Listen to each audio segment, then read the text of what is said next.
Hello again, everybody, and welcome to another edition of Brown's Latest. I'm Dave Grendzynski, but you could call me Grizzer. It is just so much easier to say, and this is the place where you can come on in and get caught up on some of the latest news and the tidbits that are tied to our favorite team in the NFL. That is, of course, the Cleveland Browns, and then we give you our take on the tidbits along the way. Thank you to everybody who has liked our previous episode. Everyone who has subscribed to the channel, thank you very much. We are like that close to 14,000. Boy, I can touch it. That's how close we are. Be sweet if we could get there by Sunday. That would be a lot of fun. And then thank you to everybody who get your comments down there in the viewer comment section. Speaking of, on the day after Wyatt Teller pens his farewell message to Cleveland, we have a show that is built on viewer comment inspired topics, but they come with a wide receiver theme. And we're starting with one of Shadur's favorite targets from last season. Then I sincerely think the Browns could do way worse than take a long, hard look at this speedy receiver who has some size. There's also something I love about the list of possession receivers who are coming out in this year's draft. And in the viewer comments, let's not overthink this. Let's just go out and get the wide receivers Shedeur Sanders threw to in college. Oh, all right. Hey, could be a great idea. We'll find out when we get down there in the viewer comments. But first things first, Wyatt Teller ruining my wide receiver vibe. I had this whole wide receiver thing planned for today, and then Wyatt Teller said he's peacing out. So this is not a huge surprise. We just talked about this the other day. I said the only way you're going to sign him is if it's for the right price. And 7 years he was with the Browns. And remember, he said he wanted to retire a Cleveland Brown. Well, he didn't finish the sentence. I want to retire a Cleveland Brown if you're going to keep paying me a lot of money, even though I'm 31 and I get hurt a lot. So, he's old, folks, and then he had the calf and ankle injuries last year, and then, of course, there's the whole thing with Stefanski. One place I don't think he's going is Atlanta. But the other thing about this is they'll likely use void years on his contract and Njoku's contract to help spread it across the cap charges over the 26 and 27 league years. So it's look, man, this is not the end of the world. This is about the youth movement. Joe Bitonio is next. The Browns are going young. It's all about the Utes. If you've ever seen My Cousin Vinny, remember the Utes? Did you say Utes? Utes. This is a youth movement on offense this year. We had a mini one last year on defense, but this is a youth movement. And so Wyatt Teller is not going to fit into those plans. I'm telling you, man, if you're on this team and you are anywhere near the age of 30 or above it, you're not part of the plan. That and Deshaun Watson, if your name's Deshaun Watson.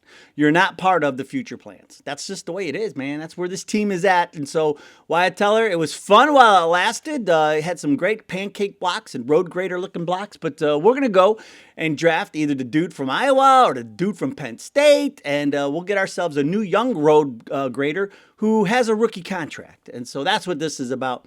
More than anything, but nothing against Wyatt Teller, but hey, man, it's a business, man, nothing personal. It's a business. So, that's where we're at. So, Wyatt Teller, free agent.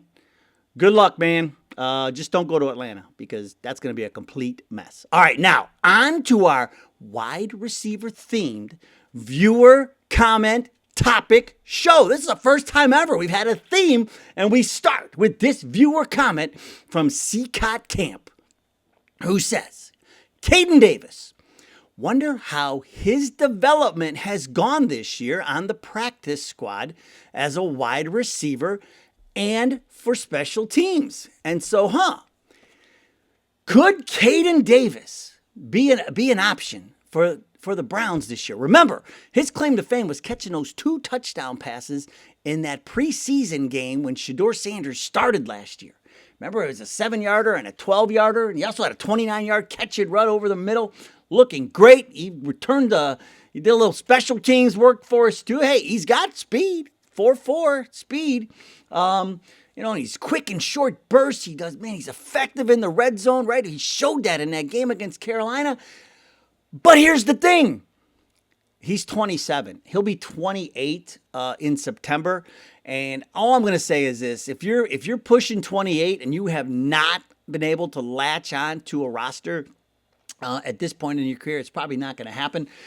He spent last year on our practice squad. I mean, there's a good chance he'll be there again this year. But, Kaden Davis, unfortunately, it won't be a big part of this. Not with guys like Malachi Corley. There's some other guys, Larvidan, these guys that got some very meaningful snaps last year in front of him. But they can keep him around again, keep him on, through training camp and let him play in some preseason games and, maybe try to show somebody something. But, Kaden Davis, unfortunately, if it hasn't happened yet, it's probably not going to happen. So I'm sorry, CCOT camp. I'm sorry to report. I don't think Kaden Davis will be part of our plans in 2026. Now, the next viewer comment topic is Sincere Brown, Colorado wide receiver coming out this year. And TDC 5282 heard me mention him the other day. And then he said, Sincere Brown, interesting take. Did not think about that big wide receiver. I'm going to tell you, folks, he transferred to Colorado from Campbell. And at Campbell, he had 61 catches, 1,028 yards, and 12 touchdowns. And then at Colorado, he trailed off. He only had 22 catches for 376 yards and 2 touchdowns. The production is what's hurting his draft value. They're saying late round pick, potentially undrafted free agent. And like I teased at the top, I said the Browns could, I sincerely think, that's what I was going with, I sincerely think the Browns could do way worse than to look at him. And why? He's big and he's fast. 6'5", 190 pounds. And listen to this. He has elite straight line speed. Clocked as one of the fastest players in college football last year. He ran 22.3 miles per hour. He's either the fastest or he's like second fast. He's like right up there at the top. 22.3 miles an hour. So you got that kind of speed and that kind of size. We know he can catch. I mean, he was a 1,000-yard receiver at Campbell. I would not hesitate on taking a late round flyer on Sincere Brown. We got those 3 5th-round picks. I mean, if you go get your guy, man. Take him in the 5th round. Bring him in here. Here's the thing, though. They're saying that his draft stock could go even higher depending on what happens at the Combine next week or his pro day. Like, if he goes out there and runs like a 4.4 or something, man, and he's like snatching everything out of the air at the Combine, look out. So on Saturday, when the wide receivers are running around, man, look for Sincere Brown. And I would love to be able to say Brown on the Browns. That's what I want. Remember we talked about that with A.J. Brown? Well, we could do it with Sincere Brown. I'd love to have Brown on the Browns. That would be, I think this is a guy we should take a serious look at as the draft process plays out. For sure. Sincere Brown. Mark it down, baby. I'm a fan. All right, moving on. LL Cool Jack 44 with our last of the viewer comment topic, wide receiver theme questions. And LL Cool Jack 44 says, possession wideouts are valuable. And he is very much correct. LL Cool Jack, as he usually is. But take a look at, I did a deep dive on the best possession receivers in this year's draft. And what I love about this list is that Carnell Tate is on it. I'm telling you guys, Carnell Tate catches everything. I love Tate. He's frequently ranked as the consensus wide receiver 1 or top 3 overall. I mean, this guy is a stud at 6'3", 195 pounds. I want him because he's taller.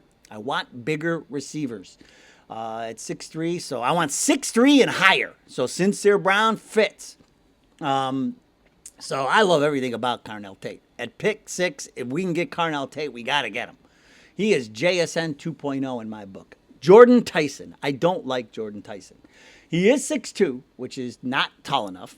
And He's often ranked as a wide receiver 1 or a wide receiver 2. The problem with Jordan Tyson, even though he's Jalen Tyson from the Cavs, even though that's his brother, he is hurt so much. He has had so many injuries in college. And general manager Jeff, my brother, who should have been named the Browns general manager like 20 years ago, maybe 25 years ago, general manager Jeff always says, hurt in college, hurt in the pros. So I'm sorry, man. Jordan Tyson, not on my list. Also not on my list, KC Concepcion.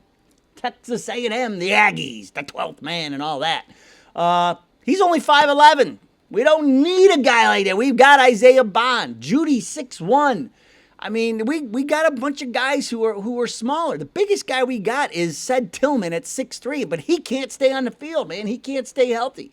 We need big targets. And so I'm just not into Concepcion, although they do say, I mean, he's good when he's physical in traffic. You know, he's good making contested catches. Reliable chain mover. They say nice things about him, but for me, he's too small, 5'11".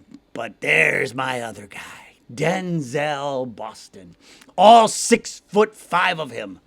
I love Boston. He goes like 210 too, man. He's a big, big target. Appears in many top 5 to top 10 lists. They have him. They say if he lasts to at pick 24. If he's there, that is a steal if we can get him at 24. So if we missed out on Tate and went lineman or some other route, traded back or whatever up there, and we can double back and get Boston a little bit later, that is a steal.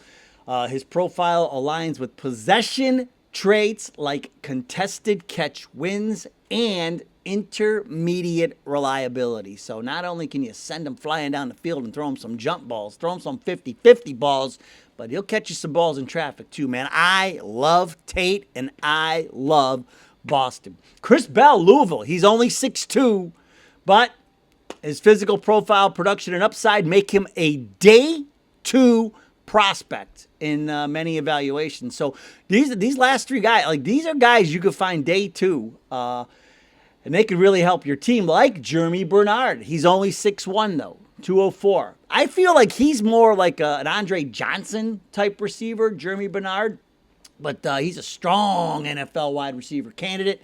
He's got a safer, higher floor than some of the other flashier prospects in this class. He projects as a dependable wide receiver 2 or 3 or a high-end complementary piece.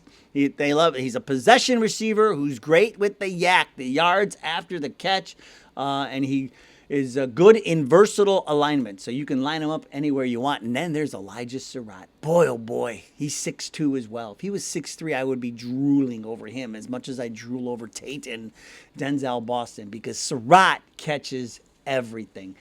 This is another one with a high floor, man. Surratt is one of the more dependable prospects in this class. Again, projects as a day 2 selection, likely round 2.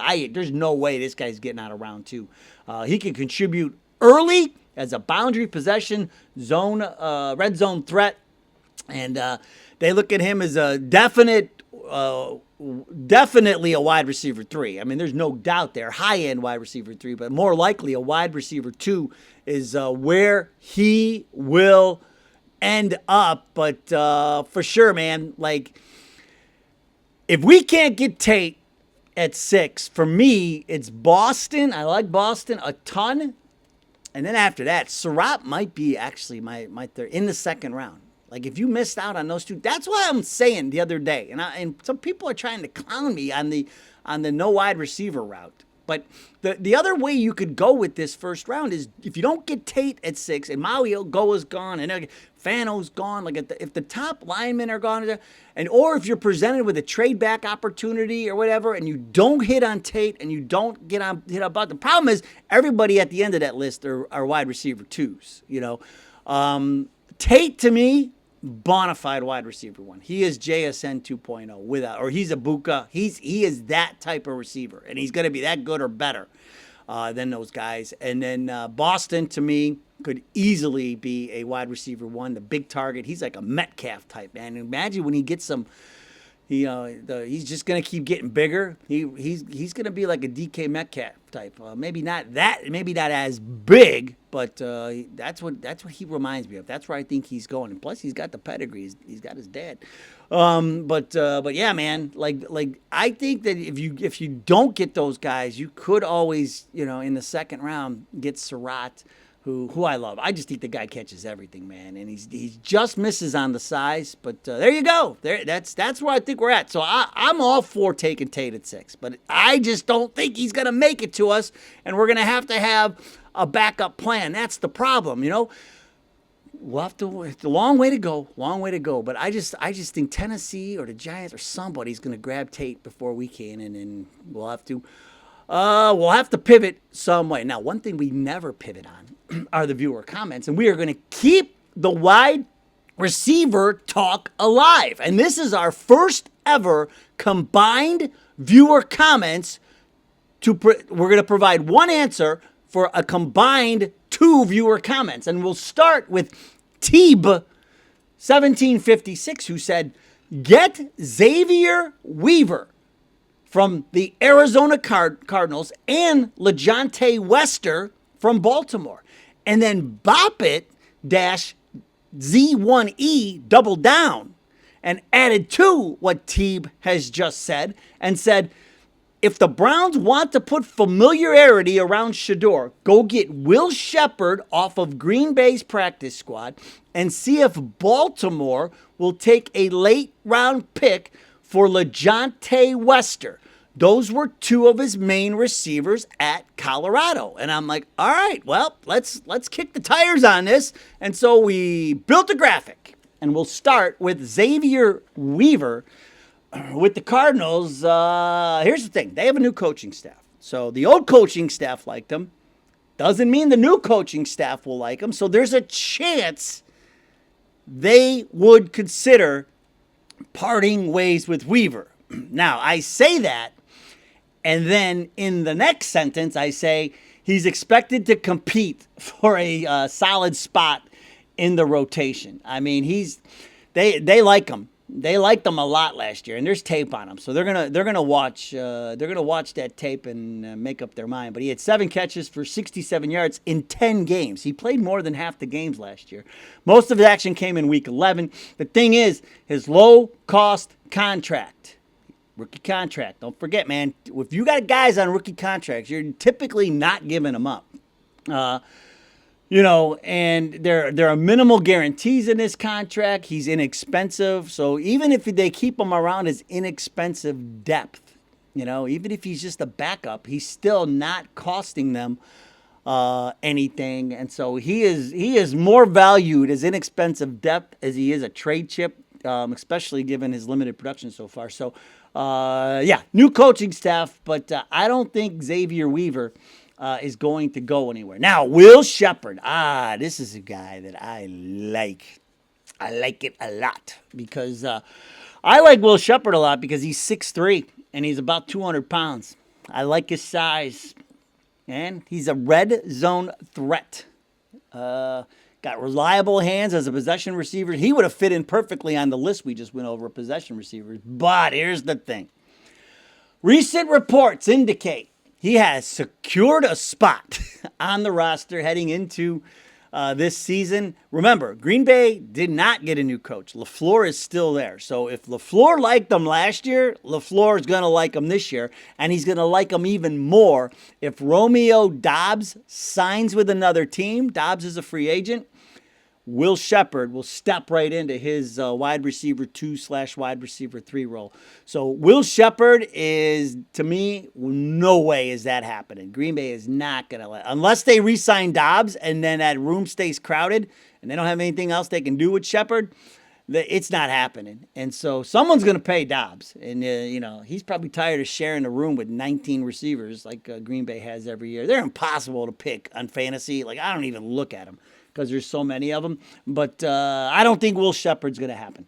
And then there's Lajohntay Wester, the Baltimore Ravens. He appeared in all 17 games for the Ravens last year. Now, remember, that was with Harbaugh. And that was with that other, it was all special teams where he didn't play wide receiver. at all last year. But he had an 87-yard punt return for a touchdown, had a 35-yard return for against the Rams.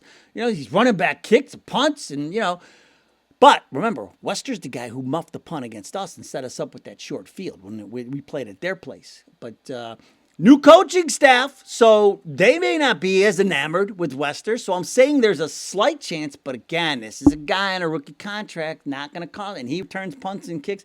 If you got a guy who's reliable in like that, we look at us. I mean, look how hard it is for us to find somebody to return punts and kicks. So I don't see Minter giving up on Wester unless something significant happens here. So I don't think either all three of those guys, man, like Weaver and Wester, unless the new coaching staffs don't like them for some reason, then you have a chance to potentially get them. But because of their contracts, they don't cost their teams that much, and they're contributing. They contributed last year. So I don't think they're going anywhere. Will Shelpherd, if Dobbs signs with somebody, Will Shelpherd, there's no chance Will Shepherd's going anywhere, man. But I would love to get Will Shelpherd. I love his size, and I love what he can bring. So there you go. Your Colorado Shador's targets from college, unfortunately, are already preoccupied. And so we're going to have to look at other receivers for him to throw to. We got Bond, baby. We got Bond. Judy's going to bounce back. We're going to get Cardell Tate. We're going to be set. We're going to be the ones who sign Dobbs. So there you go. Victory Way. Moving on. Victory Way says, I never even knew that Bernie Kosar had even played for Dallas. Remember, we talked about the Bleacher Report thing? I'm still irritated by that. Yeah, played 3 games. I mean, technically 4, because I think he came in 1, but 3 games he played with Dallas, and they put the top 99 NFL quarterbacks, NFL history, the top 99 quarterbacks, and they put Bernie Kosar up there in a Dallas Cowboy uniform. 3 games he played for Dallas. And Victory Way says, I never even knew that Bernie Kosar played for Dallas. Kind of makes me think of that Sesame Street song. One of these things is not like the others. Who can even envision him in a Cowboys uniform? Yeah, I say they pretty much mucked that one up for sure on a real tip. Yikes. Yeah, no, it was bad. There's no way. Anything Bernie, he should be in a Browns uniform for sure. I'm still annoyed by that. But there are some people, I might have been on TikTok, or somebody said that the Bleacher Report is known for trying to rage bait people, and so it could be that. But that is just that to me is just bad journalism, man. It's bad. J Moon 1423 JM says, born and raised in Texas. Now, I lived in Texas for sure. I was in San Antonio for a little while. And I actually covered the Browns and the Oilers back in the day for the old 3WE radio station in Cleveland. They hired me as a stringer to go cover it because I was in Texas. So they hired me to go cover the game. And so I went to the Astrodome and covered the Browns and the Oilers. So, hey, everything is bigger in Texas. God bless Texas. Trying to think what other. That's why I learned to love country music when I lived in Texas. Never really listened to country music, but when you're in Texas, that's all you have to listen to is. I love country music now, and it's because of my time in Texas. My dad was stationed at Fort Hood when he was in the Army. Fort Hood, Texas, and that's where Elvis came through there. You got a picture with Elvis when Elvis came through. But I digress. Back to J Moon. J Moon says, born and raised in Texas, but I became a Browns fan about 9 years ago. People always ask me, why the heck would you like the Browns? Honestly, Nick Chubb, it was the initial reason, and then I just fell in love with the fan base. Oh, thanks, J Moon. Also, I love rooting for the underdogs because when they win, it's that much sweeter. I found my home with Cleveland, and I'm a fan for life. I agree that we need to stay positive. That's how I stay every year. Ha ha. Thank you, Grizz. Love the show. Thank you, J Moon. And yes, we need the power of positivity. And I'm going to show you something on tomorrow's show that you're going to love. Like when I saw this, I'm like, oh, we've got to talk about this. And it is all about the power of positivity. It's again, those positive vibes that we have to send to the team, just like J Moon is doing. We're much a part of this as the players, to be honest, of changing this negative mindset. Even with the Teller thing. Like Teller, there's no way. I've been telling you for weeks, Teller's not, the chances of him signing were like 10%, I was saying. It was only going to be if he gave us the hometown discount. And then I'm seeing clips of these radio talk show hosts. Oh, nobody wants to stay in Cleveland. Nobody wants to stay. Even a guy who, look at what all the stuff he did for Cleveland, and his wife was so great for Cleveland. He doesn't even want to stay. That's not even close to what's going on here. The Browns are in a youth movement, but the media here has to take everything and turn it into Cleveland sucks. I just don't get it. I love Cleveland. I am glass half full, and we are now on a mission. The Browns' latest podcast, the Browns' latest YouTube channel, and everybody, we all have to be the ones who change this vibe. All positive vibes coming out of here, and we're going to turn it around, baby. That's what we're doing. And Jay Moon, you're right. Scott Kosar, 6688, says, people just like to complain and thrive off of being a Debbie Downer. I'm excited for this season. All new stuff to get hyped about.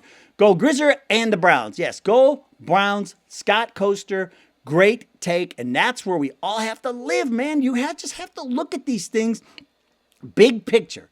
And all of the things that are happening right now, and now the cap space that's going to come, and the draft picks that we have, and the options that we have, and what we need, and the linemen and the wide receivers run deep. It's setting up perfectly for us. So that's where we need to live. Positive vibes, baby. Glass half full. Now, we will end today with, we had a lot of firsts on this show. And this is by far the most difficult YouTube handle I have ever tried to pronounce on this show. And I'm guessing I'm going to get it wrong. And if I get it wrong, please follow up and let me know how to pronounce it. But I should have created a graphic for this because it is a big one. And it is. The handle is Mikey Ahal Bena Yasharal 3387. And I'm thinking it's Mikey. It could be Mickey because it's Miky. Mikey Ahal Bena Yasharel, 3387. I'm thinking, you need a nickname, like Yash. Like everybody in my neighborhood, that's why I'm Grizzer. Like everybody had long last names. They end in ICZ or SKI or whatever. And everybody had, my buddy Chow, Fritz, Tut. We got, everybody had nicknames. That's where, my kids have nicknames. I call it Cheeks. There's Cheeks and Big Man. Like, we just grew up with nicknames. So Yash, I might have to give you a call, but let me know if I pronounced it correctly. But here we go. And this is why I went through all this trouble.